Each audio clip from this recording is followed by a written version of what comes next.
एक बार प्रेम से बोलिए शेरा वाली माँ की जय। आप लोग कृपया मेरा भजन अगर अच्छा लगे तो आप लोग लाइक सब्सक्राइब जरूर करें और कमेंट में हर हर महादेव लिखें और कमेंट करके जरूर बताएं कि आप लोग का भजन कैसा लगा। अच्छा लगा तो भी बताइएगा, बुरा लगेगा तो भी बताइएगा।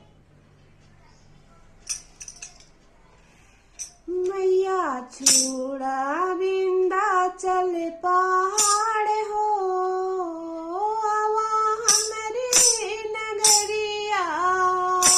मैया छोड़ा विंध्याचल पहाड़ हो, आवा हमरे नगरिया।